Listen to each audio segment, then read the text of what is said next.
Mga kababayan, kung nanonood kayo ngayon, ibig sabihin ay nasa tamang lugar kayo. Dahil ngayong araw na ito, may napaka-importanting balita tayong pag-uusapan, isang bagay na maraming pensyonado ang abala-abala na hinihintay, pinag-uusapan sa pila ng bangko at tinatanong sa mga tanggapan ng SSS at GSIS sa buong bansa. Ang tanong ng lahat, totoo ba ang 6,500 pesos na dagdag na benepisyo? Kailan ito matatanggap? Sino ang kwalipikado? At paano kung may bawas pa sa inyong pensyon? Huwag kayong mag-alala. Dito sa video na ito, lahat ay ipapaliwanag natin ng malinaw, ng simple, at ng tapat. Kaya naman, huwag ninyong isara ang video na ito. Manatili kayo hanggang sa dulo dahil may mga detalye dito na hindi pa naririnig ng marami. At maaari nitong baguhin ang inyong buwan. Ang balitang ito tungkol sa 6,500 pesos ay isang malaking bagay para sa marami sa inyo. Hindi ito basta-basta. Ito ay pera na makakatulong sa inyong araw-araw na buhay. Ngayon, pag-usapan natin ang pinakamalaking tanong, ano talaga ang 6,500 pesos na ito? Ayon sa mga pinakabagong ulat mula sa mga opisyal na pahayag ng SSS at GSIS, ang 6,500 pesos na ito ay kaugnay ng pinagsama-samang benepisyo na isinasa batas at isinasagawa ngayong 2026. Kasama rito ang mga sumusunod na bahagi, ang 13th month pension na karaniwang inilalabas sa katapusan ng taon ngunit may ilang mga kaso na nailalabas ng mas maaga depende sa inyong kategorya, ang adjustment na dulot ng Republic Act 1199 o ang Social Security Act of 2018 para sa SSS at ang iba't ibang loyalty at longevity bonuses para sa mga matagal ng miyembro ng GSIS. Pakinggan ninyo itong mabuti, hindi pare-pareho ang matatanggap ng bawat isa. Ang halaga ay nakasalalay sa inyong monthly pension, sa inyong bilang ng taon bilang miyembro, at kung may mga bawas pa ba sa inyong account. May isa pang mahalagang update na kailangan ninyong malaman. Para sa mga SSS pensyonado, ang karaniwang monthly pension sa kasalukuyan ay nasa pagitan ng 2,000 pesos hanggang 18,000 pesos. Depende sa inyong contributions noong nagtatrabaho pa kayo. Ang average na pensyon para sa karamihan ng mga ordinaryong miyembro ay nasa 4,500 pesos hanggang 7,000 pesos bawat buwan. Halimbawa, kung ang inyong monthly pension ay 5,000 pesos at mayroon kayong natanggap na 6,500 pesos na karagdagang benepisyo ngayong Mayo 2026, ang inyong kabuuang matatanggap ngayong buwan ay aabot ng 11,500 pesos. Malaking tulong ito, lalo na para sa mga namumuhay ng mag-isa at umaasa lamang sa kanilang pensyon. Para naman sa mga GSIS pensyonado, ang monthly pension ay karaniwang mas mataas dahil ang GSIS ay para sa mga government employees. Ang average ay nasa 8,000 pesos hanggang 25,000 pesos bawat buwan. Kung ang inyong pensyon ay 10,000 pesos at matatanggap ninyo ang 6,500 pesos na dagdag, ang inyong kabuuan ngayong buwan ay magiging 16,500 pesos. Malaki ang pagbabago nito para sa inyong budget. Ito ang hindi alam ng marami, ang usapin ng mga bawas o deductions. Oo, mga kababayan, kahit na may dagdag na benepisyo, posible pa rin na may bawas sa inyong matatanggap depende sa inyong sitwasyon. Ito ay tinatawag na loan offset o clawback. Kung kayo ay may natitirang SSS loan, halimbawa ang salary loan o calamity loan na hindi pa ganap na nababayaran, ang SSS ay may karapatang ibawas ito sa inyong pensyon. Ito ay automatiko. Kahit hindi kayo nagsabi, bawas ito. Halimbawa, kung ang inyong dagdag na 6,500 pesos ay dapat matanggap ninyo, ngunit mayroon kayong 3,200 pesos na natitirang loan sa SSS, ang inyong matatanggap ay magiging 3,300 pesos lamang. Kaya naman, mahalagang malaman ninyo kung mayroon kayong natitirang utang sa SSS o GSIS. Paano malalaman? Pumunta sa pinakamalapit na SSS o GSIS branch o kaya ay mag-login sa inyong My SSS account online o gamitin ang GSES e-card para masuri ang inyong loan balance. Kung hindi kayo sanay sa internet, huwag mahiyang humingi ng tulong sa mga kawani ng SSS at GSIS sa branch. Sila ay nandoon para tumulong sa inyo. Para sa mga GSIS pensyonado, ganito rin ang proseso. Ang mga policy loan at consolidated loan na hindi pa nababayaran ay maaaring ibawas sa inyong benepisyo. Kaya naman, bago pa man kayo magtungo sa bangko o ATM para kunin ang pera, alamin muna ninyong mabuti kung may mga bawas ba. Huwag ninyong palampasin ito. Pag-usapan natin ang release schedule o kung kailan eksaktong matatanggap ang pera. Para sa mga SSS pensyonado, ang release ng pension ay karaniwang nakabatay sa inyong birth date o sa inyong pension date. Ang ilan ay nakatatanggap sa simula ng buwan, ang ilan naman ay sa kalagitnaan. Ngayong Mayo 2026, ang mga ulat ay nagpapakita na ang mga dagdag na benepisyo ay unti-unting inilalabas, simula Abril 2026 hanggang Hunyo 2026. Depende sa inyong rehiyon at sa sistema ng inyong bayad, maging ito man ay sa ATM, sa Land Bank, sa Womid Card o sa PesoNet. Para sa mga GSIS pensyonado, ang release ay karaniwang automatiko at direktang napupunta sa inyong GSIS eCard Plus o sa inyong designated bank account. Ang mga pensyonado sa National Capital Region ay karaniwang nakatatanggap ng mas maaga kaysa sa mga nasa lalawigan. Ngunit lahat ay matatanggap din. Pasensya lamang. Kung sa ngayon ay hindi pa ninyo natatanggap ang inyong regular pension o ang dagdag na benepisyo, huwag kayong mag-alala agad. Minsan ay may delay dahil sa dami ng mga transaksyon. Bigyan ito ng ilang araw at pagkatapos ay makipag-ugnayan sa inyong branch. May isa pang mahalagang bagay na kailangan nating pag-usapan, ang ACOP o Annual Confirmation of Pensioners. Maraming pensyonado ang nakaligtaan ito o hindi alam na ito ang dahilan kung bakit hindi nila natatanggap ang kanilang pensyon. Ang ACOP ay isang prosesong ginagawa taon-taon upang patunayan na ang pensyonado ay buhay pa at may karapatang patuloy na makatanggap ng benepisyo.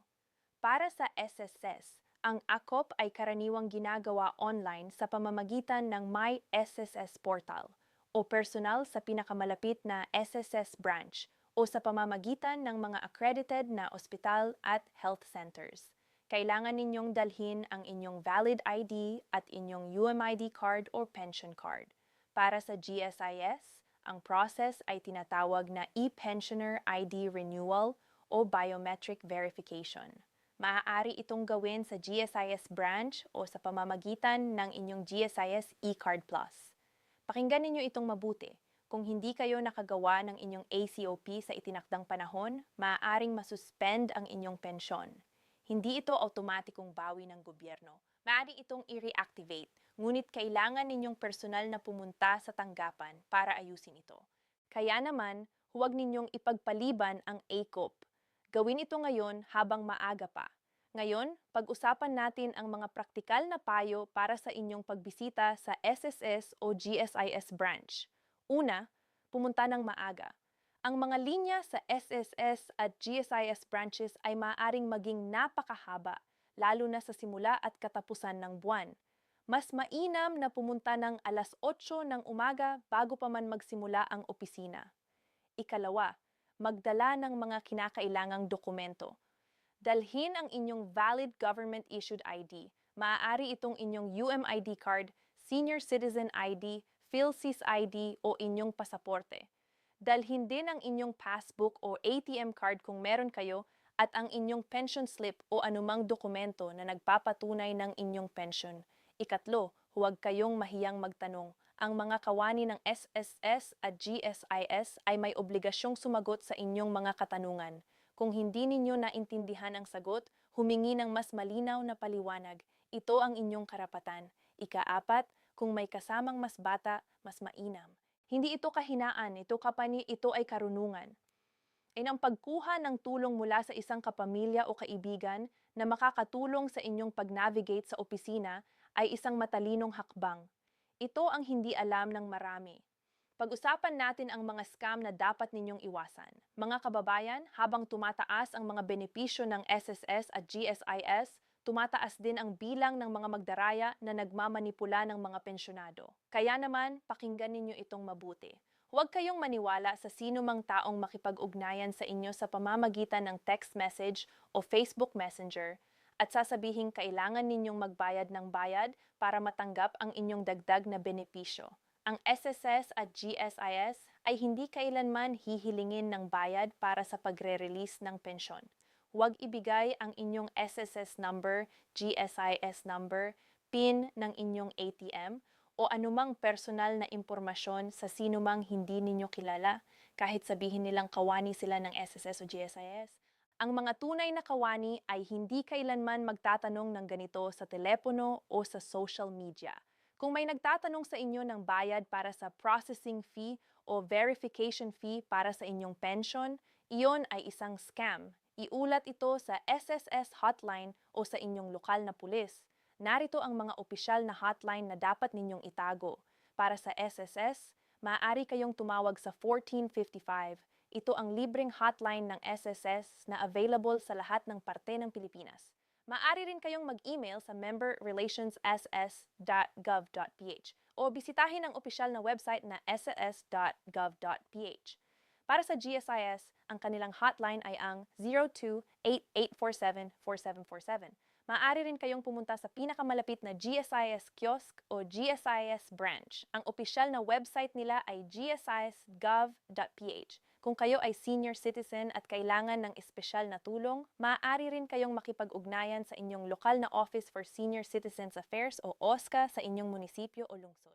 Sila ay may kakayahang tumulong sa inyo sa inyong mga katanungan tungkol sa inyong pensyon.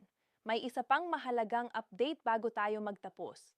Para sa mga pensyonado, na ang pensyon ay dumadaan pa rin sa personal na pagkuha sa branch.